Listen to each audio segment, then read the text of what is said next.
ऋचा शर्मा जी जयपुर से। श्री हरिवंश। जय श्री हरिवंश। गुरुदेव सादर प्रणाम। महाराज जी, आज पाश्चात्य और हमारे असाधारण व्यवहारिक समाज के प्रभाव से ग्रसित माता पिता अपने बच्चों के संस्कारों को नजरअंदाज कर रहे हैं। महाराज जी, ऐसे में बच्चों में संस्कार कैसे स्थापित करें? माता पिता की क्या भूमिका है और क्या होनी चाहिए? अपने आचरण शुद्ध करो, संसार को थोड़ी शुद्ध कर सकते हैं। यदि हम एक एक जन अपने को सुधारना शुरू करें तो लगता है बहुत सुधार हो जाएगा। हम अपना सुधार करें। माता पिता ही भ्रष्ट आचरण कर रहे हैं। माता पिता बच्चों के सामने शराब पी रहे हैं, बच्चों के सामने जो नहीं बोलना चाहिए, नहीं करना चाहिए, तो बच्चे क्या करेंगे? आपको जब बोतल ला के देंगे तो उनके मन में नहीं आएगा कि मैं भी कभी पीऊं, देखूं कि पापा पीते हैं कैसा होता है। आप असावधान हैं, जो आपकी पति पत्नी के हास प्रयास में तुम्हारा बच्चा देख रहा है, सयाना हो चुका है, तुम्हें ज्ञान नहीं, तो फिर वो क्या करेगा? वो भी गंदे आचरणों में उतरेगा। आप खुद अपने आचरणों से शिक्षा दे सकते हैं परिवार को, देश को। आचरण शिक्षा देता, भाषण नहीं। भाषण तो बहुत हो रहा है। अगर किसी के ऊपर शिक्षा का प्रभाव पड़ता है तो आचरण से पड़ता है। हम आचरण सही करें, हम सच्ची पत्नी बने, सच्चे पति बने, सच्चे पुत्र बने, सच्चे समाज सेवक बने, तो सबका कल्याण हो सकता है, सबका मंगल हो सकता है।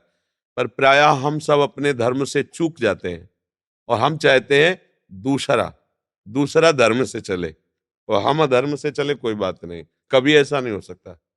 पहले हमको अपने ऊपर शासन करना पड़ेगा।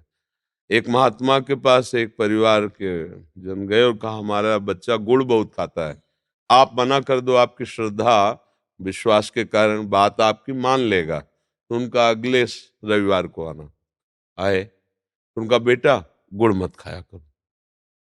उनके माता पिता ने कहा ये बात आप उसी दिन कह सकते थे महाराज जी, आज क्यों कहा? बोले मैं खुद गुड़ खाता था, 1 हफ्ता हो गए छोड़ दिया, अब बोला। ये अगर हमारे आचरण सही नहीं, हम बच्चों को ब्रह्मचर्य सिखाएं, हमारे आचरण से नहीं हम बच्चों को कहें कि नशा ना करो, हमारे आचरण से नहीं उनको कहें बॉयफ्रेंड मत बनाना, गर्लफ्रेंड मत बनाना, ये तो आपका उपदेश काम नहीं करेगा। अपने आचरण सही करो, नाम जप करो। अब आप जिस पर भी संकल्प करोगे उसका चरित्र बदल सकते हो, उसका जीवन क्योंकि आप में पावर आ गया है। आज कौन बैठ करके भगवत लीला का गायन घर में करता है? समय मिला टीवी चला ली। पहले था कि बच्चों को बैठाल करके शास्त्रों की बातें सुनाए, देखो अमुक संत ऐसा करें, अमुक शास्त्र ऐसा करें, संयम से चलना। हर बच्चे को सिखाया प्रातः काल उठकर भूमि को प्रणाम करो, माता पिता को प्रणाम करो। कहाँ पवित्रता है, कहाँ सभ्यता है? प्रातः काल उठ के रघुनाथा मात पिता गुरु नावै माथा, कहाँ रह गया? कौन बच्चा अपनी मम्मी पापा के चरण छूता है? जब हम धर्म का ही पालन नहीं करेंगे और हम ये सोचे कि पीछे की जो अन्य देश हैं उनकी बातें हमारे में आ रही हैं, वो कहीं नहीं आ रही हैं, हम खुद स्वीकार करते तब आ रही हैं, ऐसे कैसे आ जाएंगी? गंदी बात विदेश में ही थोड़ी कि हमारे देश में थे ही नहीं, ऐसा नहीं है। कभी भी किसी भी युग में बराबर पलड़ा रहता है। ऐसा नहीं होता है कि जब राम जी अवतरित हुए तो मुनियों को खा खा करके राक्षसों ने हड्डियों का ढेर लगा दिया था। प्रभु ने पूछा ये ढेर किसका है? तो बोले जानकर अनजान बन रहे हो प्रभु, ये ऋषियों की हड्डियां निशाचरों ने खा खा कर ऋषियों को ऐसे। तब भुज उठाए प्रण की निश्चरहीन मैं करूं। त्रेता युग की बात कह रहे हैं। हर युग में आसुर होते हैं, हर युग में दैवी संपदावान होते हैं। अब आप क्या ग्रहण करना चाहते हो, दैवी संपदा या आसुरी भाव? तो हम अगर कहें कि पाश्चात्य सभ्यता, नहीं भैया, हमारे भी देश में था, है, रहेगा। अब आप स्वीकार क्या करते हैं? आप देखो, हम अगर विदेशियों की निंदा करते तो आओ इस पक्ष में, कंठी माला धोती चोटी, हरे कृष्णा हरे कृष्ण, सैकड़ों आपको विदेशी दिखावें, लूटते हैं रज में, और आपके वस्त्र हट रहे हैं, आपका तिलक हट रहा है, आपकी सभ्यता हट रही, वो प्रभाव दिखा रहे हैं क्या?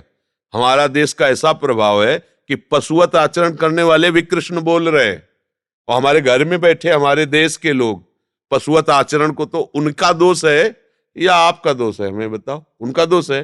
वो आके यहां प्रचार प्रसार कर रहे हैं कि तुम इतने कपड़े पहनो, तुम ऐसे करो। तुम क्यों देखते हो उनकी बात? अगर उनका गुण देखो तो तुम्हारे अंदर भाव आ जाए। जो जानते ही नहीं रामकृष्ण क्या है, वो गा रहे हैं हरे कृष्णा हरे, और नाच रहे हैं। सैकड़ों की मंडलियां वृंदावन में आती है ना, सैकड़ों केवल विदेशी विदेशी धोती कुर्ता तिलक कंठी चोटी, ये हमारा सनातन धर्म, वो हम, हमारी गलती, हम अपने आचरण को सुधारें। जब तक हम स्वयं अपने आचरण नहीं सुधारेंगे तो ना बच्चों को उपदेश दे सकते हैं और ना हम पड़ोसी को सुधार सकते हैं और ना देश को। हमारी बात होती है सीधे देश की, वो आचरण हम अपने इतने के नहीं सुधार सकते। तो कहे ये तो फिर विनोद ही है, भाषण दे के दूसरों को प्रभावित करना है तो बहुतों को आता है। आचरण से चला जाए तो भी बात बनेगी, भाषण से तो बात बनेगी नहीं।